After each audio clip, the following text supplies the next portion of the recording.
Espiritismo desvenda os grandes enigmas da vida. De onde venho? Para onde vou?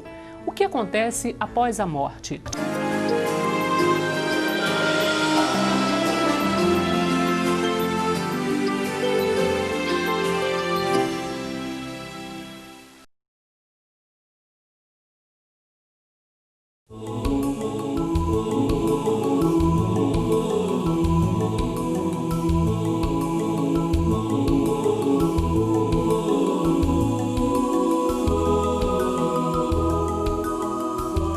Durante a vida temos vários professores. Alguns logo esquecemos, outros lembramos ocasionalmente.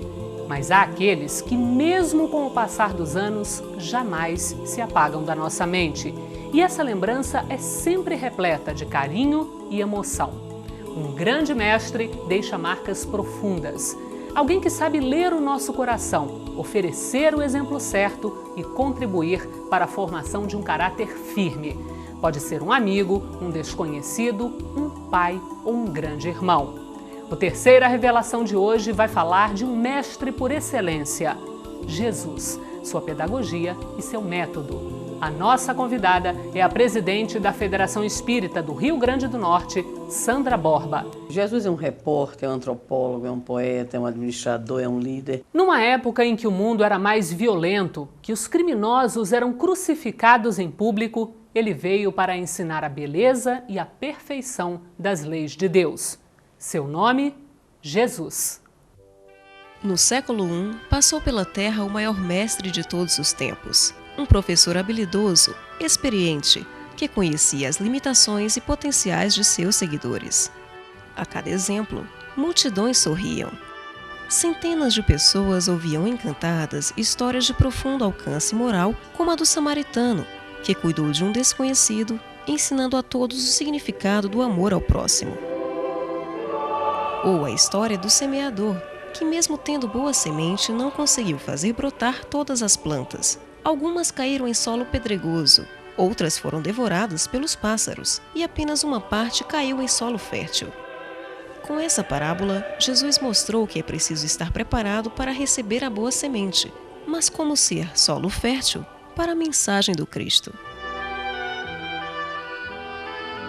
O verdadeiro mestre é aquele que vive de acordo com o que prega, e Jesus é exemplo vivo da própria doutrina. Foi pobre, humilhado, incompreendido, mas até na hora da morte ensinou o perdão.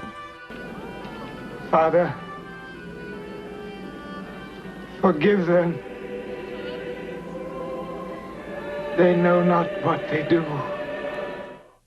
Ao estudar a personalidade de Jesus, descobre-se que ele foi mestre em várias áreas do conhecimento humano. Uma dessas áreas é a pedagogia. E para falar sobre este assunto, nós convidamos aqui para o Terceira Revelação a presidente da Federação Espírita do Rio Grande do Norte, Sandra Borba.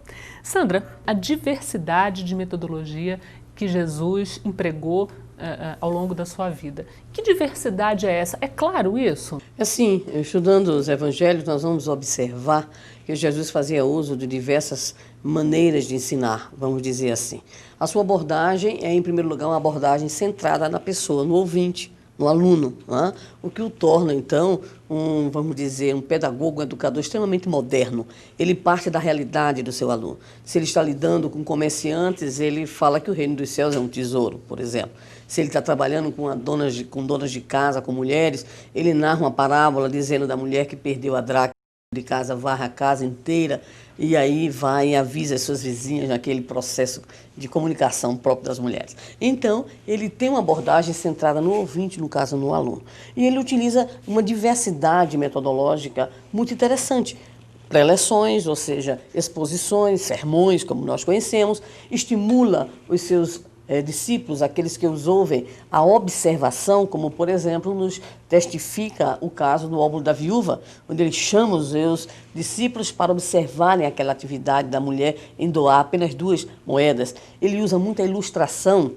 Então, Jesus é um repórter do seu momento, é um professor, é um mestre, é um educador que se utiliza de todas as reálias, de todos os costumes, de toda a tradição da época, estimula o debate. Por exemplo, quando ele pergunta, certa feita, aos seus discípulos sobre o que diziam acerca dele, o Filho do Homem, quando ele indaga, quando ele, por exemplo, no contato com o fariseu, ele questiona qual era o sentido atribuído à leitura que o fariseu fazia. Ou seja, Jesus usa a observação, a ilustração, a exemplificação, a preleção, mostrando então uma certa diversidade rica, né, na forma de tratar os assuntos que ele vinha nos trazer. E Jesus também usa algum tipo de avaliação? Usa a melhor avaliação, né? Porque todo aluno morre de medo de avaliação, né? É o dia do nervosismo. Mas Jesus usou a chamada avaliação não como classificação, não como forma de punição, mas a verdadeira avaliação, sob o ponto de vista escolar, inclusive, que é levar o próprio educando a entender o que é que ele sabe, ou seja, a avaliar, a autoavaliação, a identificação das suas próprias necessidades. Existem momentos belíssimos de avaliação dentro dessa perspectiva. Por exemplo, quando Jesus convida um moço rico, que sem avaliação nenhuma lhe diz que já cumpria perfeitamente, sabia tudo, fazia tudo, né? E Jesus olha para ele como se estivesse dizendo, meu filho, se você já está nesse nível, então vai. Diz aí o Evangelho. Vende tudo que tens, dá aos pobres, depois vem e segue-me.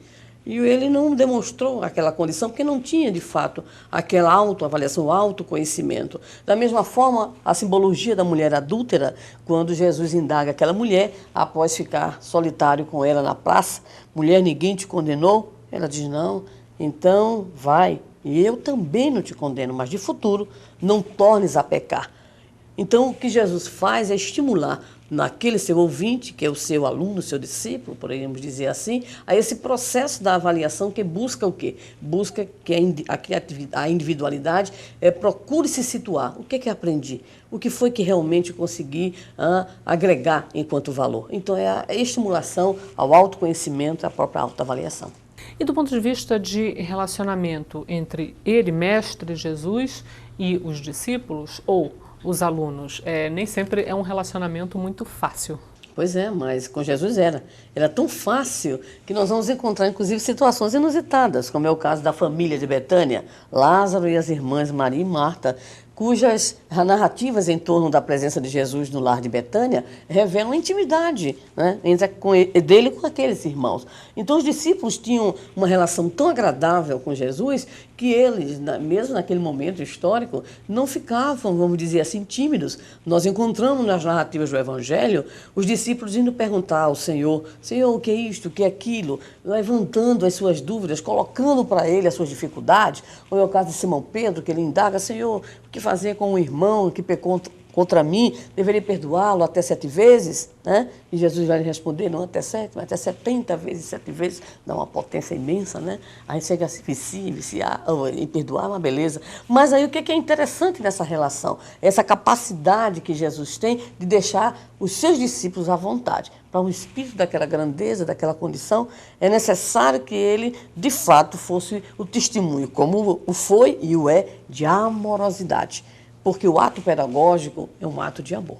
Então, Jesus é principalmente o pedagogo do amor, que permite, naquela relação, a abertura do contato, da questão, da fragilidade do próprio aluno, é aquele que explica, que pacientemente acompanha o processo de evolução. Então, ele culmina, vamos dizer assim, já está lá no finzinho do Evangelho de João, quando ele diz, não vos chamo de servos, porque o servo não sabe o que faz o seu Senhor. Chamo-vos amigo. Então, é a pedagogia da amizade, a pedagogia do carinho, a pedagogia do amor.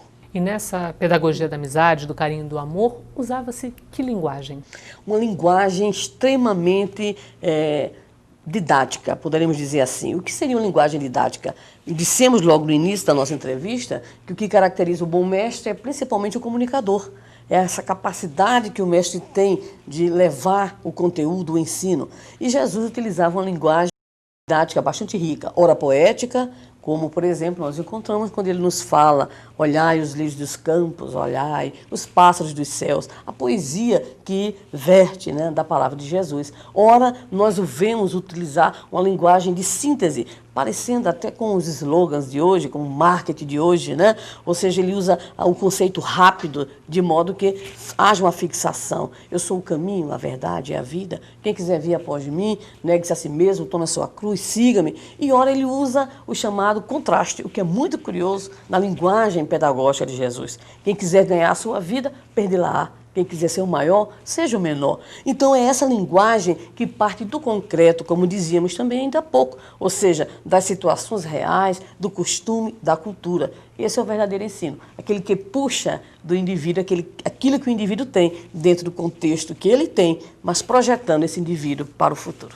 E esse Jesus mestre sabia também ser duro, enfim, chamar atenção, agir dessa forma, com mais energia quando necessário? Sim, porque a amorosidade não dispensa essa capacidade da gente ter energia, da gente poder utilizar a energia desse amor para ajudar o outro na superação. Assim nós encontramos, por exemplo, a figura de Pedro, e Jesus lhe disse que antes que o galo cantasse, ele haveria de negar 3 vezes, e assim aconteceu. É uma chamada de atenção.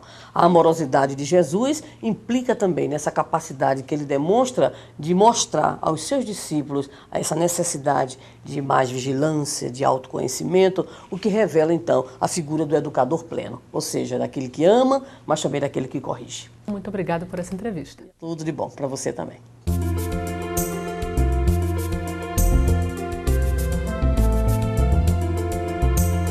Jesus é nosso modelo de conduta.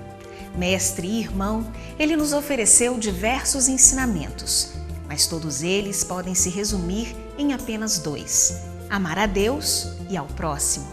Para conhecer melhor as lições de Jesus, descobrindo nelas um sentido profundo, a nossa sugestão é o Evangelho segundo o Espiritismo.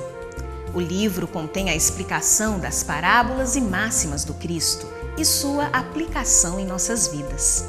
E imagine esse mestre em casa conversando sobre dúvidas e problemas. É assim que ele aparece em Jesus no Lar, psicografado por Chico Xavier e ditado pelo espírito Neio Lúcio. Ao ler esse livro, você também tem a chance de aplicar esses ensinamentos no trabalho, na convivência com a família e com os amigos. Para as crianças, nossa sugestão de leitura é Pai Nosso, em que o espírito Meimei conta histórias relacionadas a cada uma das frases da oração ensinada por Jesus. O livro também foi psicografado por Francisco Cândido Xavier, que vivenciou na prática o amor ensinado por Jesus. Pense nisso e boa leitura!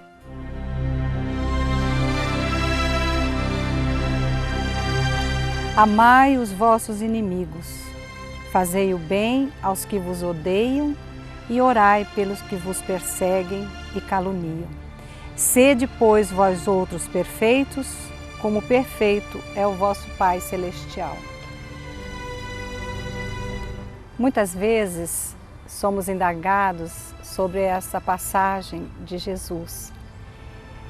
Evidentemente que o sede perfeitos que Jesus nos coloca é em relação a uma perfeição relativa. E isso porque nós ainda vivemos neste mundo de expiações e provas. Mas ele dá ao mesmo tempo o modelo, no sentido do amor aos nossos inimigos, àqueles que nos caluniam.